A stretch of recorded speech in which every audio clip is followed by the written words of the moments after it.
시간 우리 믿음의 고백을 하나님께 드림으로 말씀 앞에 나가도록 하겠습니다. 하나님 나를 사랑하신다. 하나님은 내 인생의 크고 비밀한 계획 가지고 계신다. 하나님은 오늘도 나와 동행하셔서 그 계획 이루어 주신다. 아멘. 그렇게 될 줄로 믿습니다. 아멘. 성경이 말하는 복음은 하나님께서 죄인인 우리를 사랑하셔서 아들을 주심으로 구원하셨다는 내용을 말을 합니다. 그리고 이 복음을 통하여 구원을 얻은 사람들의 상태를 설명하는 가장 좋은 단어가 있다면 아마도 변화라고 하는 단어가 아닐까 싶습니다. 예수님은 어부생활하고 있었던 제자들 부르시고 그들을 향해서 이렇게 말씀하셨습니다. 내가 너희를 사람을 낚는 어부가 되게 하리라. 이 상태가 아마도 구원받은 사람이 변화를 경험할 거라고 하는 예시를 주는 말씀이라고 생각이 됩니다. 우리가 복음서에서 예수를 만난 사람들의 면면을 추적해 보면 그들은 다 어김없이 예수를 만나서 변화를 경험한 사람들이었습니다. 그냥 변화가 아니라 확연한 변화입니다. 누가복음 19장 우리가 너무 잘 아는 삭개오라는 사람을 우리가 보게 됩니다. 이 사람은 예수를 만나기 전에 돈이 인생의 전부였던 사람이었습니다. 그런데 그가 예수를 만나자 그 전부였던 돈을 가난한 자들에게 주는 사람으로 변화되게 됩니다. 요한복음 4장에 나오는 사마리아 여인, 이 여인 역시 음탕한 삶을 살았기 때문에 사람들과 거리를 두고 있었던 그런 사람이었습니다. 그런데 이 여인이 예수를 만나자 거리를 두고 있었던 마을 사람들에게 뛰어가서 예수를 전하는 사람으로 변모되는 모습을 보여줍니다. 그런 점에서 성경 안에서 구원받았다는 사실을 설명할 때 가장 자주 쓰는 표현 중에 하나가 거듭남일 것입니다. 사람은 예수를 만나면 완전히 새로운 존재가 된다는 것일 것이고, 이 거듭남을 바울 사도는 뭐라고 표현했는가? 새로운 피조물이 되는 것이라고 그렇게 이야기를 하였습니다. 구원의 관점에서 가장 불행한 사람들이 어떤 사람들일까? 물론 복음을 몰라서 구원을 경험하지 못한 사람들이 불행한 사람일 것입니다. 그런데 조금만 깊게 생각을 해보면 구원의 관점에서 이들보다 더 불행한 사람들이 분명히 존재합니다. 복음을 들어서 교회에 다니기는 하지만 그 복음이 주는 변화를 전혀 경험하지 못하고 있는 사람들이 어쩌면 더 불행한 사람일 것입니다. 왜냐하면 복음을 듣지 못해서 변화를 경험하지 못하고 있는 사람들은 아직 복음을 들을 기회가 남아있지만, 이미 복음을 들었는데도 변화를 경험하지 못하고 있다면 그는 이미 복음을 부정하는 삶을 살고 있기 때문일 것입니다. 바울이 디모데에게 보낸 편지에 보면 바울이 멀리해야 되는 사람이 있다라고 이야기를 합니다. 디모데가 가까이 해야 될 사람이 있고 멀리 해야 될 사람이 있는데, 우리가 생각하는 것처럼 바울이 멀리해야 된다고 말하는 사람들은 교회 바깥에서 복음을 부정하는 사람들이 아닙니다. 오히려 바울이 디모데로 하여금 멀리하라고 말하는 사람들은 교회 안에 있습니다. 바울이 이렇게 말하죠. 경건의 모양은 있으나 경건의 능력을 부정하는 자들을 멀리하라고. 경건의 모양이 있다는 것은 이들이 이미 복음을 들어서 교회 안에 들어와 있다는 사실을 보여줍니다. 당연히 그들은 복음을 알기 때문에 예배도 드립니다. 기도도 합니다. 헌신도 합니다. 근데 문제가 무엇인가? 그들은 경건의 능력을 부정한다는 겁니다. 무엇을 말하는가? 그 복음이 들어와서 변화를 시켜야 되는데 이 변화의 능력을 철저하게 부정한다는 것입니다. 그리고 사도 바울은 복음은 알지만 변화하기를 거부하는 사람들을 디모데가 멀리해야 된다고 말을 합니다. 왜 이들을 멀리해야 되는가? 이들이 복음을 부정하는 사람들이기 때문입니다. 복음이 들어왔는데 그 사람이 전혀 변화되지 않는다면 복음을 모르는 사람들이 뭐라고 말하겠습니까? 그러면 왜 복음을 들어야 되는데? 그러면 왜 구원을 받아야 되는데? 그러면 왜 교회를 다녀야 되는데? 그런 점에서 복음은 알지만 복음의 능력이 변화로 드러나지 않는 사람들은 안타깝게도 복음을 부정하는 사람들인 것입니다. 그런 점에서 놓고 보면 예수님과 교회를 부정하는 사람들은 교회 바깥에만 있는 사람들은 아닙니다. 교회 안에도 있습니다. 매주마다 복음을 듣고 심지어 기도도 하면서 말씀도 읽지만 변화하기를 거부하는 사람들, 이분들이야말로 안타깝지만 본인의 의도와 아무 상관없이 교회와 복음을 부정하는 사람들인 것입니다. 오늘 우리가 살펴보는 본문의 말씀은요, 예수 그리스도를 만나 구원을 받았다는 것이 한 사람의 인생에 어떤 변화를 가져와야 되는지, 어떤 생각의 변화를 가지고 오는 것이 마땅한지를 우리에게 보여주는 말씀이라고 생각이 됩니다. 이전 본문에서 사도 바울은 율법이 첨가된 다른 복음은 존재할 수 없고 오직 하나님의 은혜의 복음만이 있다라고 이야기를 했습니다. 그리고 이 은혜 복음을 먼저 경험한 바울 사도의 삶의 변화를 이렇게 기술을 합니다. 10절 말씀입니다. 이제 내가 사람들에게 좋게 하랴 하나님께 좋게 하랴 사람들에게 기쁨을 구하랴 내가 지금까지 사람들에게 기쁨을 구하였다면 그리스도의 종이 아니니라.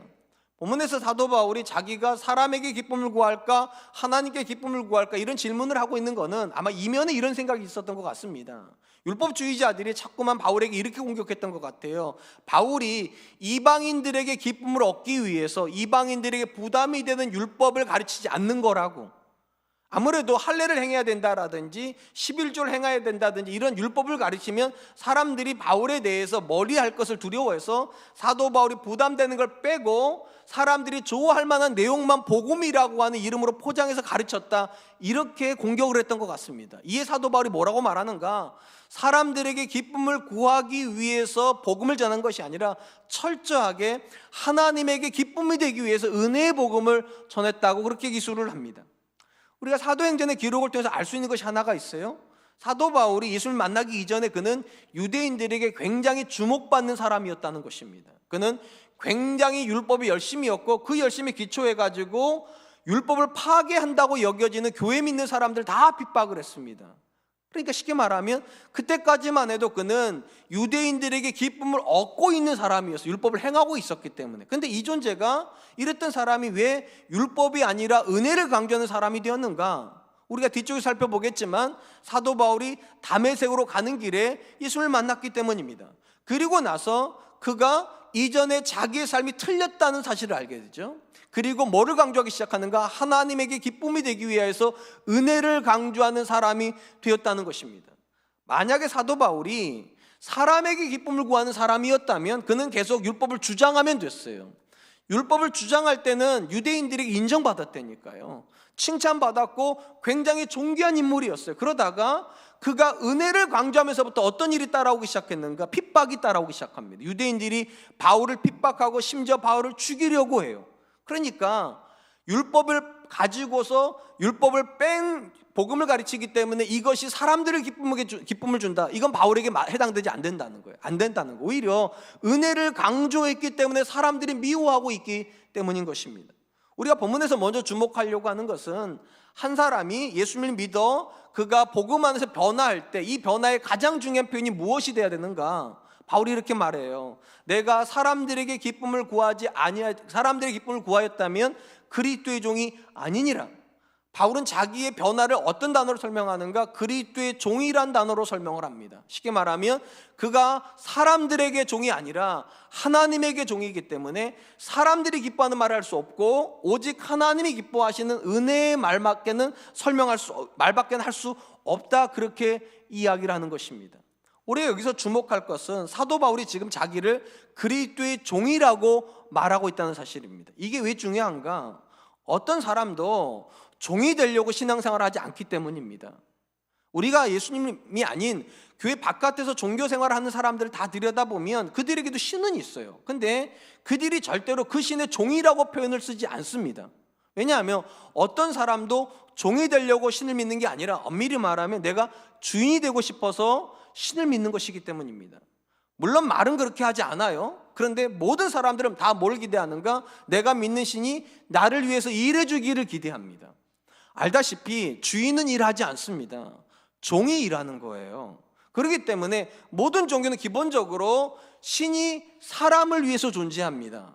인본주의예요. 당연히 여기에서는 내가 주인이고 신은 종의 위치를 가질 수밖에 없어요. 근데 사도 바울은 지금 뭐라고 말하는가? 자기는 그런 삶에서 이미 돌아섰다는 거예요. 그리고 철저하게 하나님이 주인이시고 내가 종인, 내가 그리스도의 종인, 쉽게 말하면 하나님이 나를 위해서 존재하는 것이 아니라 내가 하나님을 위해서 존재하는 삶으로의 전환을 경험을 했다라고 그렇게 선언하는 것입니다. 사실 성경이 말하는 신앙은 본질적으로 인본주의가 아닙니다. 왜냐하면 하나님은 창조주이시고 우리는 피조물이에요. 당연히 피조물이 창조주를 위해서 존재해요. 그래서 기독교 신앙을 설명할 때 인본주의와 반대말이라고 해서 신본주의라는 단어를 씁니다. 그리고 이 신본주의가 있기 때문에 하나님께서 뭐라고 말씀하시는가? 너희를 위하여 어떤 신도 만들지 말라고. 그러니까 하나님이 우리를 위해서 존재하는 그런 개념의 신은 존재하면 안 된다는 겁니다. 철저하게 사람이 하나님을 위해서 존재해야 된다. 이게 우리에게 있어서 가장 중요한 신앙의 변화를 설명하는 단어가 되어야 한다는 것입니다. 아마도 의심이 여지없이 사도 바울이 갈라디아서 안에서 다른 복음은 없다, 오직 은혜의 복음만 있다 하면서 인간의 행위에 해당되는 율법을 철저하게 막았던 이유가 이런 이유 때문일 겁니다. 왜냐하면 사람의 행위가 첨가가 되면 사람은 그 행위를 기초로 하여 자꾸만 하나님을 조종하려고 하기 때문입니다. 한 번만 생각해 보세요. 여러분들이 열심히 기도합니다. 그리고 기도만 하고 아무것도 안 하십니까? 아닐 거예요. 여러분 이렇게 하실 거거든요. 하나님, 내가 이렇게 열심히 기도하니까 하나님 이번 사업 잘 되게 해주세요. 기도를 가지고 하나님을 조종하는 겁니다. 봉사를 열심히 합니다. 하나님, 내가 이렇게 열심히 봉사하니까 이번에 내 자녀 대학교 가게 해주세요. 하나님을 조종하는 겁니다. 형태는 내가 뭔가를 한 것 같지만 궁극적으로 하나님을 움직이게 하려고 내가 무언가를 하고 있는 거예요. 이건 종의 고백이 아니에요. 종의 고백은 철저하게 그냥 순종이어야 돼요. 나는 다만 종일 뿐이니까. 하나님은 주인이시고 내가 이렇게 했다고 해서 주인이 어떤 것에 대한 보상을 줄 걸 기대하면 더 이상 종의 고백은 없어지는 것입니다. 그런 점에서 한번 스스로에게 물어봐야 됩니다. 여러분들이 기도하시는 이유가 뭡니까? 여러분 인생에서 하나님의 뜻이 이루어지기를 위해서 기도하십니까? 아니면 내 뜻이 이루어지기 위해서 기도하십니까? 여러분들이 봉사하는 이유가 무엇입니까? 내가 하나님의 일을 하니까 하나님이 내 일을 반드시 해주실 거니까 그래서 봉사를 하시는 겁니까? 그게 나쁜 건 아니에요. 근데 그렇게 하면 신본주의가 무너져요. 조금씩 인본주의가 들어와서 마치 하나님이 나를 위해서 존재하시는 것처럼, 하나님이 나의 기쁨이 되셔야 될 것처럼 내가 하나님의 기쁨이 되어야 되는데, 사도 바울이 지금 말하는 겁니다. 내가 하나님에게 기쁨이 되기 위해서 사람들에게 기쁨이 되는 삶을 차단했다고. 왜냐, 나는 그리스도의 종이니까. 우리가 다니엘서를 읽다 보면 굉장히 위대한 믿음의 고백들을 자주 만나게 됩니다. 그 중에 하나가 다니엘서 3장에 나오는 다니엘의 세 친구가 했던 고백입니다. 우리가 잘 알다시피 금신상 앞에서 그들이 절하기를 거부합니다. 그리고 이 상황 앞에서 그들이 이렇게 고백을 합니다. 다니엘서 3장 17절로 18절 말씀입니다. 왕이여, 우리가 섬기는 하나님이 계시다면 우리를 맹렬히 타는 풀무불 가운데서 능히 건져내시겠고 왕의 손에서도 건져내시리이다. 그렇게 하지 아니하실지라도 왕이여, 우리가 왕의 신들을 섬기지도 아니하고 왕이 세우신 금신상에게 절하지도 아니할 줄을 아옵소서. 다니엘의 세 친구가 했던 믿음의 위대한 고백은 무엇입니까? 이렇게 고백을 해요. 하나님께서 우리를 저 풀무불에서도 능히 건져내실 거라고. 여러분, 7배나 뜨거워진 풀무불에 사람이 들어가면 들어가자마자 타 죽는 거예요. 근데 뭐라고 말하는가? 하나님은 능히 우리를 건져내실 수 있다. 하나님이 창조주시다. 이렇게 당당하게 선언했어요. 위대한 고백이에요. 근데 이 고백보다 더 놀라운 고백이 뭔지 아세요? 하나님이 그렇게 하지 아니하실지라도 우리가 왕의 신들에게는 절하지 않습니다. 쉽게 말하면 우리는 하나님께서 살아계시기 때문에 하나님께서 얼마든지 우리를 건져내실 줄 믿지만, 심지어 하나님이 우리가 순종한 그 순종에 대해서 기대한 대로 반응하지 않으셔도, 우리를 건져주시지 않아도 우리의 순종에는 후회가 없다고. 굉장히 위대해요. 순종은 하지만 은혜까지 기대는 안 해요. 순종은 하지만 하나님이 은혜 주셔야 된다고 강요하지 않아요. 굉장히 우리랑 좀 달라요. 우리는 위대한 순종을 하고 나면 위대한 은혜를 자꾸만 달라고 기도합니다. 내가 이 정도 했는데 하나님 왜 은혜 안 주세요? 내가 이렇게 열심히 하는데 왜 하나님 내 자녀 안 되게 해주세요? 왜 이렇게 잘 안 되게 하세요? 한번 스스로 물어보시기 바랍니다. 우리는 종입니까? 아니면 주인입니까?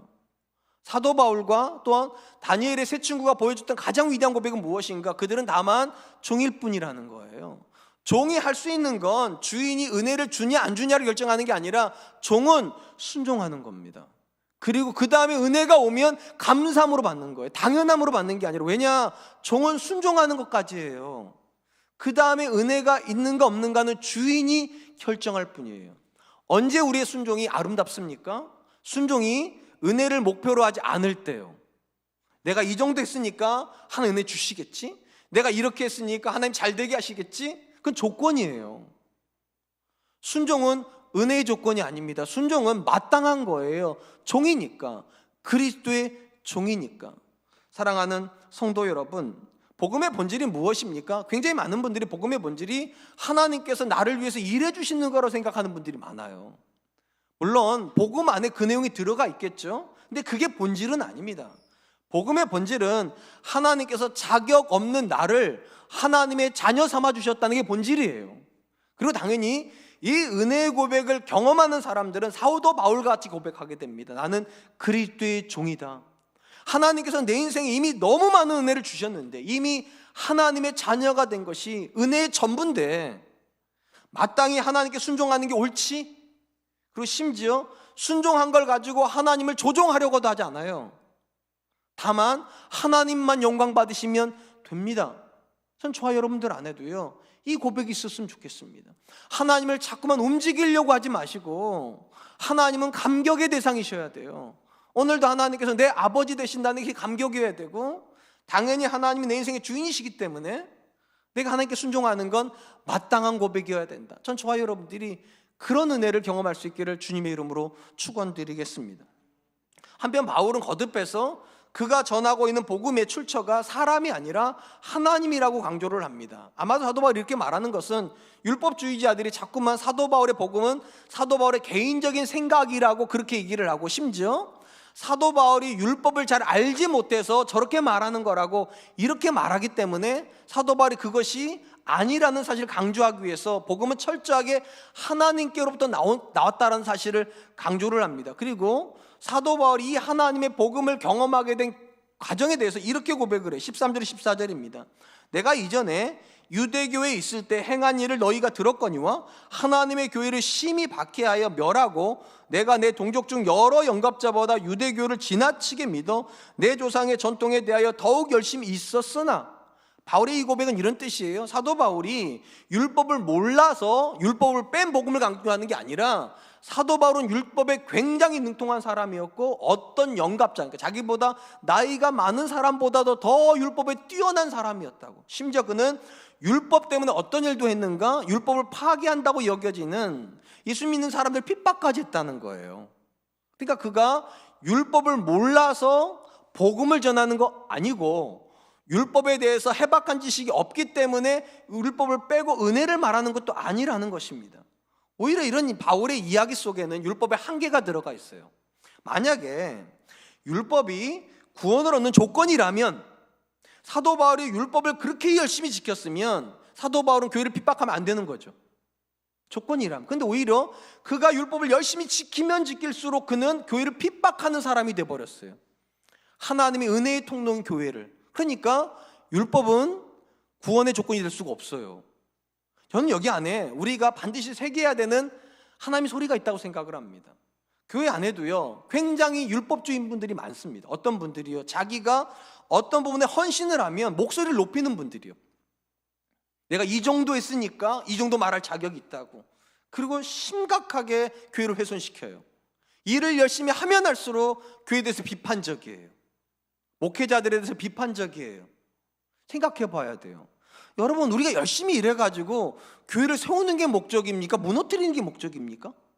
근데 사도 바울이 말하는 거예요. 은혜가 없는 열심은 교회를 망가뜨린다고. 율법은 절대로 구원의 요소가 될 수가 없다고. 왜냐하면 열심은 은혜 아래에 있을 때만 의미가 있는 것이지, 은혜가 없는 열심은 반드시 무너뜨린다고.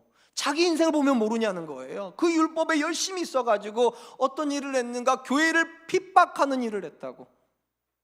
그리고 그 핍박하는 시점에서 놀랍게도 하나님께서 그를 만나주셨다는 거예요. 오늘 본문 말씀은 15절로 16절입니다. 그러나 내 어머니의 태로부터 나를 택정하시고 그의 은혜로 나를 부르시니까 그의 아들을 이방에서 전하기 위하여 그를 내 속에 나타내시길 기뻐하셨을 때 내가 곧 혈육과 의논하지 아니하고.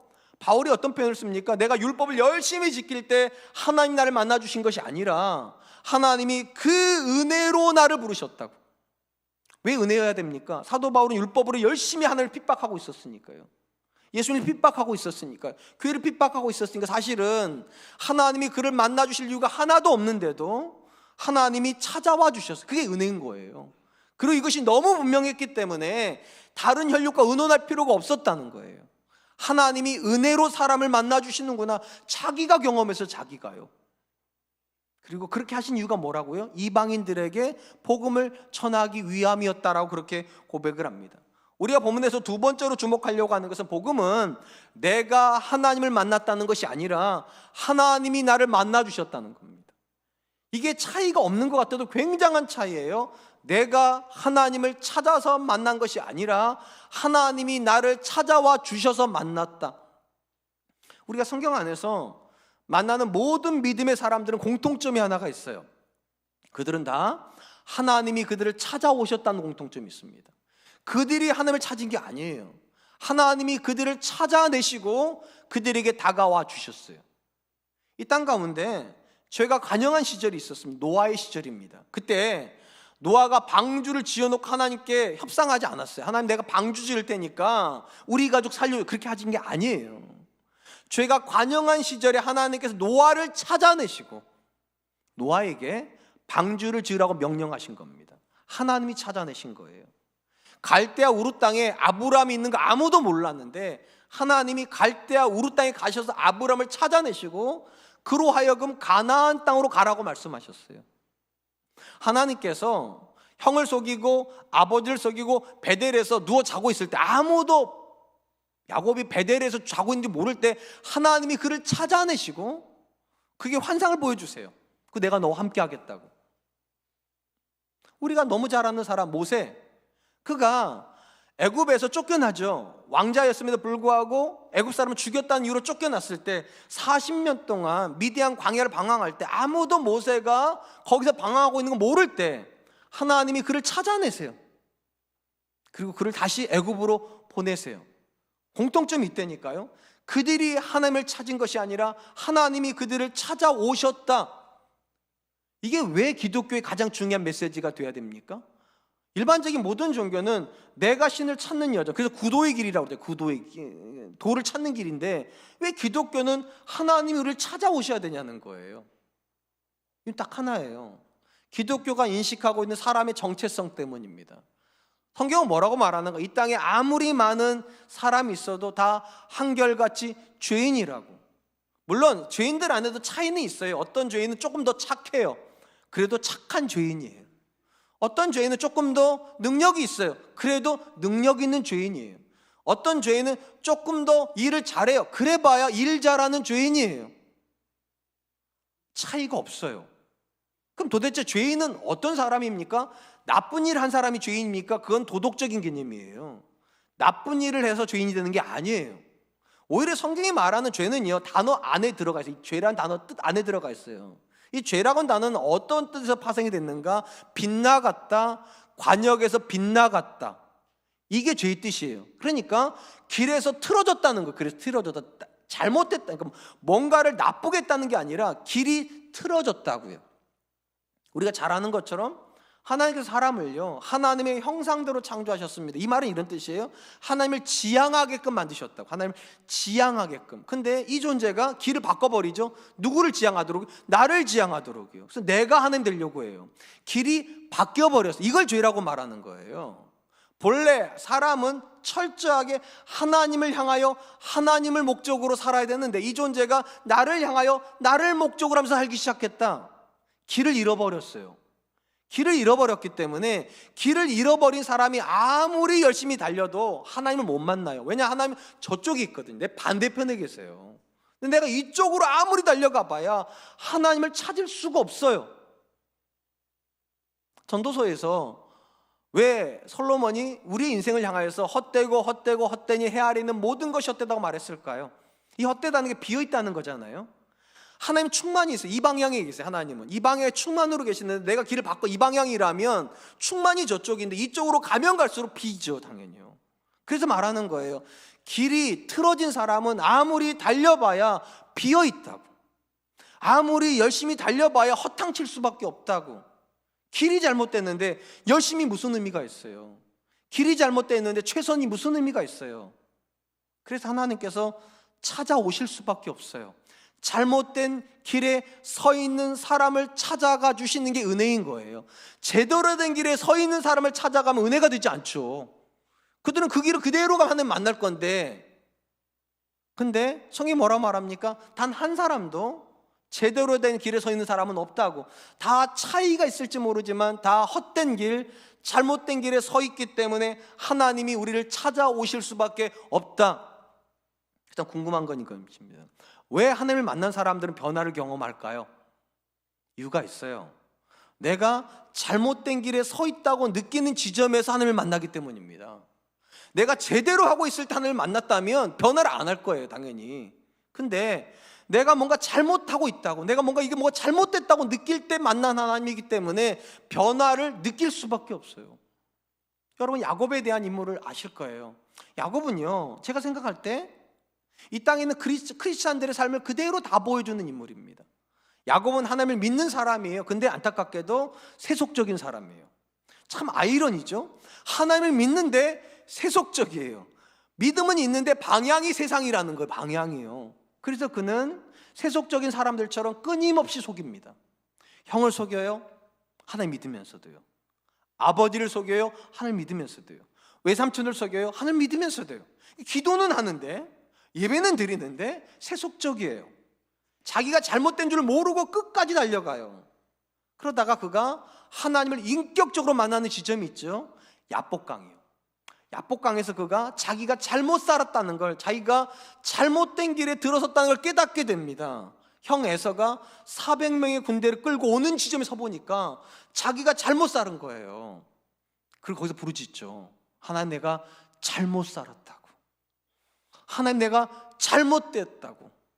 그리고 그 지점에서 하나님이 야곱을 만나주시고 야곱의 이름을 바꿔주세요. 근데 여러분, 이게 단순히 계명했다, 이름을 바꿨다 그런 뜻이 아니에요. 삶의 방향이 바뀌었다는 겁니다. 야곱은 기본 뜻이 이런 거예요. 내가 뭔가를 한다는 게 야곱이에요. 내가 무엇을 한다고. 내가 형을 속이고, 내가 아버지 속이고, 내가 외삼촌, 내가 뭘 하는 거예요. 이스라엘은 하나님이 뭘 하신다예요. 하나님이 경영하시고 하나님이 다스려 주신다. 길에 바뀌는 거예요. 왜 바뀔 수밖에 없는가? 잘못된 지점에서 하나님을 불렀으니까요. 하나님, 내가 지금 잘못된 길에 서 있습니다. 내 관계가 망가졌습니다. 내 인격이 망가졌습니다. 내 행복이 망가졌습니다. 그때 하나님을 만나요. 그래서 은혜라고 말하는 거예요. 아무 자격도 없는데 하나님이 나를 찾아와 주신 거니까. 사랑하는 성도 여러분, 신앙을요, 내가 하나님을 찾는 여정이라고 생각하지 마세요. 그러면 화가 나실 거예요. 내가 이렇게 열심히 기도하는데 왜 안 찾아오시나 도대체. 내가 이 정도 열심히 하는데 왜 하나님 은혜 안 주시나. 여러분이 하나님을 찾는 과정이 아니라 하나님이 여러분을 찾아오시는 과정이에요. 근데 이렇게 말씀할 수 있겠죠. 아니, 목사님, 저는 아무리 노력을 해도 하나님 나를 안 찾아오시는데요. 이유가 있어요.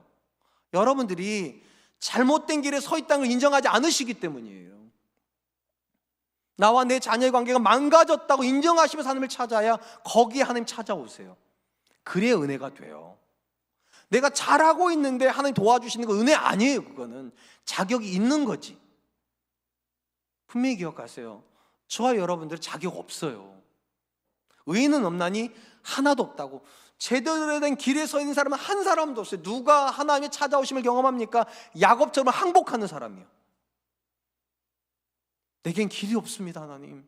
내가 정말 열심히 살았는데 결과적으로 형이 나를 죽이려고 군대를 400명이나 내려온 이 처참한 상황을 하나님 보십시오. 나를 좀 불쌍히 여겨주십시오. 하나님 앞에서 이 불쌍히 여겨달라는 고백을 할 줄 모르는 사람은 하나님의 찾아오심을 경험하지 못합니다. 반드시 기억하십시오. 복음은 내가 하나님을 찾는 거 아니에요. 하나님이 찾아오시는 거예요. 그리고 이 찾아오심을 경험하는 모든 사람들은 공통점이 있어요. 자기 절망이 있는 사람이에요. 죄인들이요. 하나님, 나는 내 아내의 관계를 회복시킬 수 있는 능력이 없습니다. 나는 내 자녀의 관계를 망가뜨릴 수는 있는데 회복시킬 능력이 없습니다. 나는 내 인생을 바르게 인도할 자신이 없습니다. 하나님, 저를 좀 찾아와 주십시오. 그 지점에서 하나님을 만나게 될 줄을 믿습니다. 그게 복음입니다. 마지막으로 바울은 그가 전한 복음이 절대적으로 사람에게 배운 것이 아니라는 사실을 확증합니다. 본문 말씀 17절입니다. 또 나보다 먼저 사도된 자들을 만나려고 예루살렘으로 가지 아니하고 아라비아로 갔다가 다시 다메섹으로 돌아갔노라. 만약에 사도 바울이 누군가에게 배워가지고 율법을 뺀 은혜의 복음을 전했다면 그가 배워야 될 대상은 예루살렘에 있는 사도들이었을 겁니다. 당연히 다메섹에서 하나님을 만난 다음에 그는 길을 돌려서 예루살렘을 갔어야 되는데 특이하게도 바울은 다메섹으로 들어갑니다. 그리고 그곳에서 아나니아한테 세례를 받아서 눈이 벗겨진 다음에 어디로 갔다고 되어 있는가? 아라비아로 갔대요. 안타깝게도 사도행전에는 이 기록이 나와 있지 않아요. 사도 바울이 어떻게 아라비아로 갔는지, 거기서 어떻게 살았는지 알 수는 없는데, 한 가지 분명한 건 아라비아는 광야라는 겁니다. 광야에는 사람이 없어요. 그러니까 사도 바울이 광야에 가가지고 누구한테 배웠겠어요? 딱 한 존재밖에 없죠. 하나님께 배운 거죠, 복음을. 그리고 나서 3년이 지난 다음에 그가 다시 이번에 예루살렘 올라갑니다. 그리고 나서 우리가 읽지는 않았지만 본문에 보면 14일을, 그러니까 거기서 이제 2주를 있었는데 2주 있는 동안에 복음을 배웠을 수 없다는 거죠. 그는 오히려 그곳에 가가지고 먼저 사도된 자들을 만났고, 그들이 사도 바울을 보고서 확인한 것이 있다는 거예요. 사도 바울이 전한 복음이 틀리지 않았다. 본문 말씀 22절 24절 말씀입니다.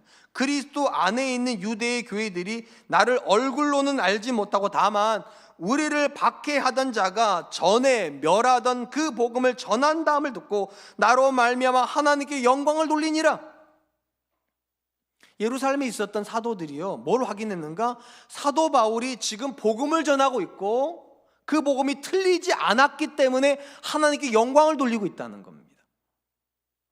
사도 바울은 복음을 배우지 않았습니다. 하나님이 그에게 은혜로 주셨다. 그리고 예루살렘에 있는 종교 지도자들이, 그 사도들이 그 사실을 확증해 주었다고. 여기서 우리가 마지막으로 주목하려고 하는 것은 예루살렘에 있는 종교 지도자들이 바울의 복음이 틀리지 않았다는 걸 어떻게 확인했냐는 겁니다. 사도 바울의 삶의 변화를 통해서요. 그렇게 돼 있잖아요. 전에 멸하던 믿음을 그가 이제 전한다고. 그 전에 그는요, 믿음을 거부하는 사람이었다는 겁니다. 근데 그가 복음 안에서 완전히 새로운 사람이 되어 복음을 전하는 사람, 믿음을 전하는 사람이 되었다고. 저와 여러분들이요, 복음 안에서 거듭났다는 걸 어떻게 알 수 있습니까? 우리가 구원받았다는 걸 어떻게 알 수 있습니까? 이 본문 그대로 말하면 변화를 통해서 아는 거예요. 180도 근본적인 삶의 변화를 통해서만 우리는, 또 내 옆에 있는 사람들은 저 사람이 구원받은 사람이구나, 저 사람 안에 복음의 능력이 있구나. 그리고 우리가 변화할 수밖에 없는 이유가 있다고 제가 말씀드렸잖아요. 하나님 우리를 찾아오시는 지점은 내가 잘 살고 있는 지점이 아니라니까요. 내가 잘못되어 있다고, 뭔가 내 인생에 큰 문제가 있다고, 그 부르짖는 지점에 찾아오시기 때문에 당연히 전환이 일어날 수밖에 없어서, 전환이요. 그런 점에서 우리 인생 가운데 변화가 없다면 우리는 아직 주님 못 만난 겁니다. 우리는 아직 복음을 모르는 사람인 겁니다. 사도행전에 보면 성도들이 성령이 충만해지는 지점이 나옵니다. 그리고 나서 베드로가 그 많은 사람들 앞에서 설교하는 장면이 나와요. 그리고 그 설교를 들었던 유대인들과 바울의 대화가 성경에 이렇게 기록이 되어 있습니다. 사도행전 2장 37절로 38절입니다. 그들이 이 말을 듣고 마음에 찔려 베드로와 다른 사도들에게 물어 이르되, 형제들아 우리가 어찌할꼬 하거늘 베드로가 이르되, 너희가 회개하여 각각 예수 그리스도의 이름으로 세례를 받고 죄 사함을 받으라. 그리하면 성령의 선물을 받으리라. 베드로가 성령으로 말을 해요. 당연히 그 자리에 하나님 임재가 있습니다. 하나님 임재가 있다는 걸 어떻게 알 수 있습니까? 하나님이 그들을 찾아오셨다는 걸 어떻게 알 수 있습니까? 그들이 찔렸어요. 찔렸다는 게 뭡니까? 잘못 살고 있다는 걸 느꼈다는 거예요. 하나님의 말씀 앞에서, 하나님의 임재 앞에서 우리가 틀렸구나, 그걸 알았다는 거예요. 여기서 우리가 중요한 거 하나 발견하게 됩니다. 하나님이 여러분의 인생 가운데 찾아오시는 지점이 어느 지점인가? 찔리는 지점입니다. 말씀 앞에서 하나님 여러분 찌르실 때 이렇게 생각하시면 돼요. 하나님 나를 지금 찾아오셨구나. 기도하는 가운데 여러분 찔르시는 부분이 있어요. 하나님 나를 찾아오셨구나. 누구랑 대화를 하는데 자꾸만 마음이 찔려요. 생각하셔야 돼요. 하나님이 지금 나한테 말씀하고 싶어 하시는구나. 찔리자 그들이 어떤 반응을 합니까? 됐어, 이렇게 하지 않았습니다. 우리가 어찌할꼬, 형제들아 우리가 어찌할꼬, 우리가 틀렸는데, 길을 잘못 들어서 있는데 그러면 우리는 어떻게 해야 되냐고 도대체. 그때 베드로가 말을 합니다.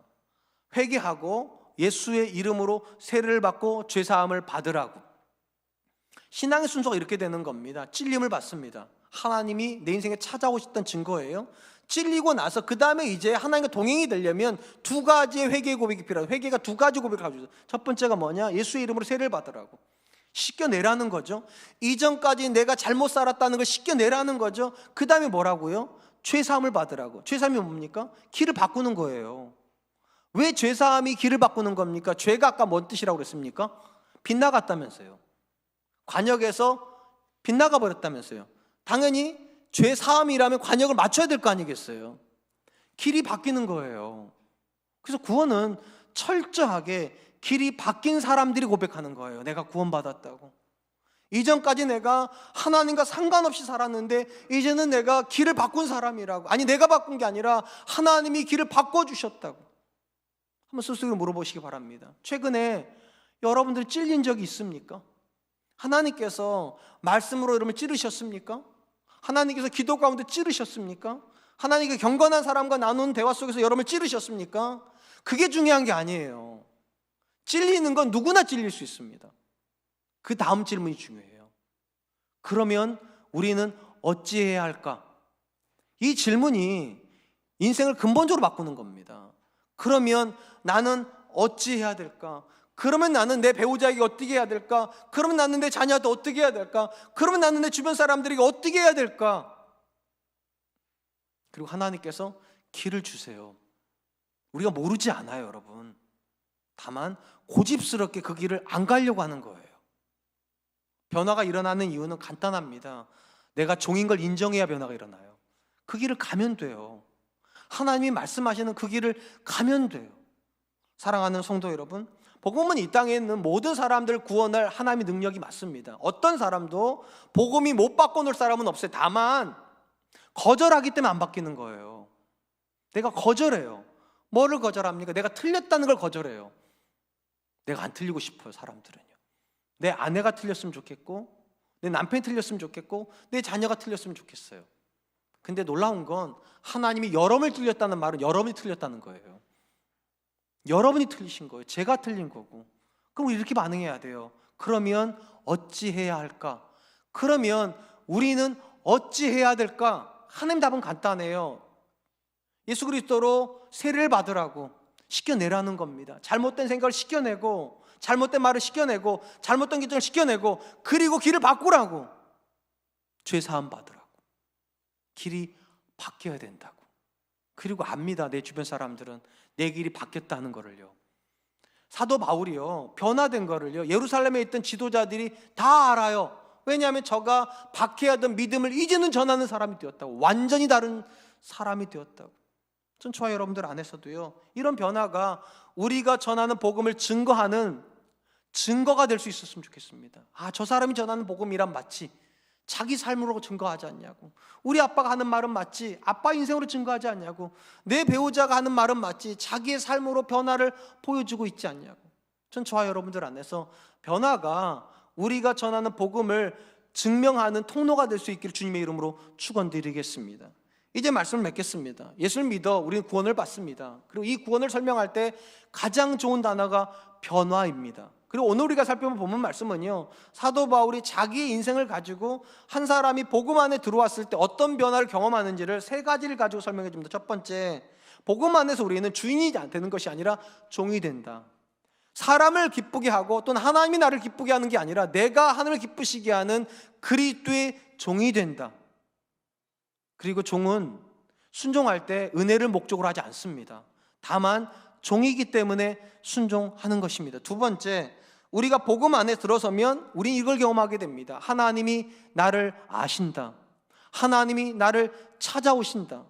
여러분, 교회 바깥에 있는 사람들이 종교활동을 합니다. 그들에게서 가장 궁금한 게 뭡니까? 신이 나를 알까? 나는 신을 아는데 알라가 나를 알까? 부처가 나를 알까? 힌두신은 나를 알까? 이게 그들의 관심이에요. 그러나 기독교는 거기에 대한 관심 가질 필요가 없어요. 왜냐? 하나님이 여러분을 아신다는 게 기독교 선언이에요. 당연히 이 은혜의 감격이 있으면 우리 삶이 빈곤해질 수가 없어요. 하나님이 나를 사랑하시는데 어떻게 빈곤할 수 있습니까? 하나님 나를 사랑하시는데 어떻게 우리가 불순종할 수 있겠습니까? 그러니까 복음 안에서 우리가 두 번째 경험하는 건 무엇입니까? 하나님이 나를 찾아오시는 경험을 하는 것입니다. 마지막 세 번째, 복음 안에서 우리는 어떤 경험을 하게 됩니까? 변화의 경험을 하게 됩니다. 내가 서 있는 자리를 옮기는 경험을 하게 된다는 거예요. 그리고 이를 통해서 사람들은 알아요. 저 사람이 복음을 경험했구나. 저 사람이 구원을 경험했구나. 여러분들은 어떻게 여러분의 구원을 증명하시겠습니까? 여러분들이 복음을 믿었다는 걸 어떻게 증명하시겠습니까? 길이 바뀌는 겁니다. 세례받아 죄사함을 얻으라. 전 저와 여러분들 안에도요, 매일같이 우리 삶에서 오늘의 길이 바뀔 수 있는 그런 은혜가 있기를 주님의 이름으로 축원드리겠습니다. 이 시간 주신 말씀을 기억하면서 세 가지를 위해서 기도했으면 좋겠어요. 첫 번째, 하나님, 내가 그리스도의 종인 고백을 회복할 수 있도록 주님 도와주십시오. 하나님이 나를 위해서 뭔가를 하는 고백이 아니라 내가 하나님의 기쁨이 되기 위하여, 내가 하나님을 기쁘시게 하기 위하여 오늘도 순종하는 고백을 기꺼이 가져가는 그런 사람으로 변화되게 해주십시오. 두 번째, 하나님이 나를 찾아오는 경험을 하게 해주십시오. 이를 위해서 하나님, 내가 잘못된 길에 서 있다는 걸 인정하게 하여 주시고 하나님을 향해서 긍휼을 구하는 사람 되게 하여 주시옵소서. 세 번째, 하나님, 내가 하나님을 인하여 변화를 경험함으로 내 주변에 있는 사람들이 복음을 향하여 문을 열 수 있도록 주님 도와주시옵소서. 우리 같이 한 번만 기도하도록 하겠습니다. 기도하겠습니다. 하나님, 많으신 하나님 감사합니다. 오늘도 귀한 시간 주시고 하나님 말씀 앞에서 구원받은 사람이 복음으로 인하여서 어떤 경험을 해야 되는지, 어떤 변화를 경험해야 되는지 듣게 하여 주시니 감사합니다.